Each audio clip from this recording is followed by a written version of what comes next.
La première étape de la lithographie consiste dans le grainage, c'est la préparation de la pierre.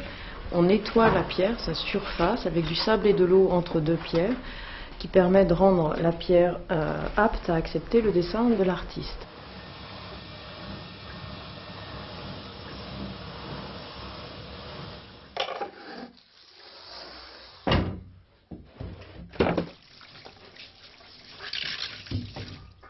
L'artiste dessine sur la pierre avec différents médiums qui peuvent être soit à base de la vie, d'eau ou à l'essence, ou alors des crayons lithographiques spécifiques. Ensuite, une fois que l'artiste a terminé son travail, on fixe ce dessin sur la pierre et on passe un mélange d'acide nitrique et de gomme arabique dessus afin de bien rendre la pierre hydrophile aux endroits non dessinés et hydrophobe aux endroits dessinés. Ensuite, la pierre est calée sur la presse afin d'établir une épreuve et faire des corrections nécessaires.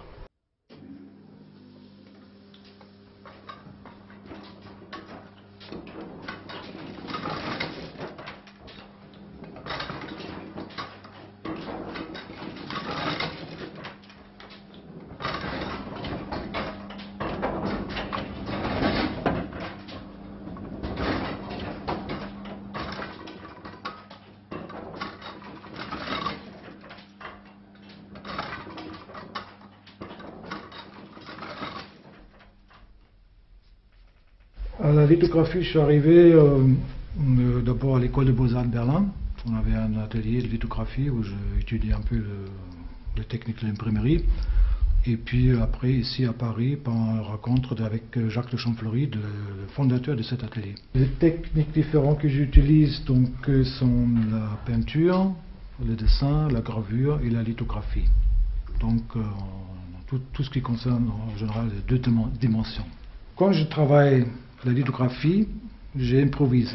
C'est-à-dire, je travaille sans maquette, sans calque, sans rien du tout. Je jette les premières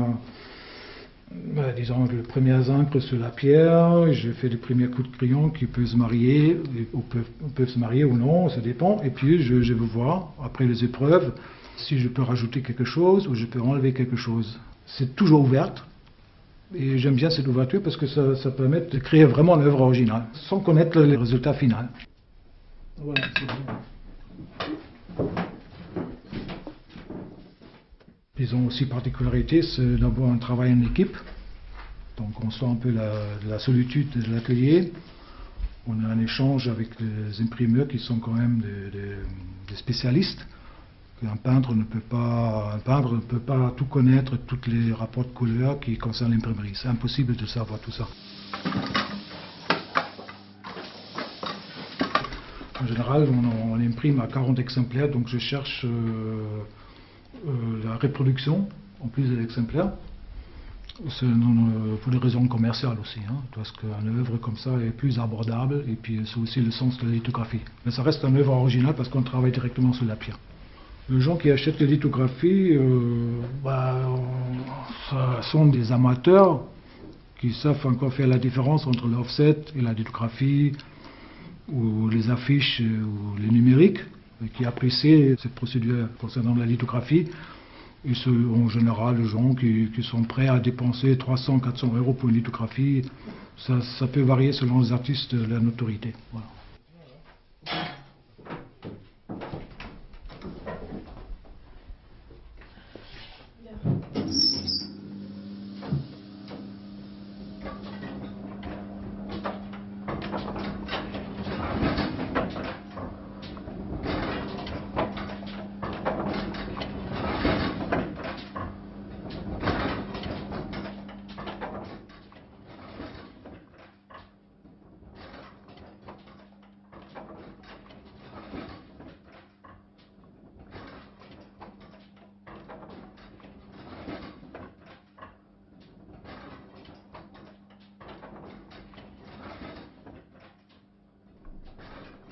Oh l'artiste!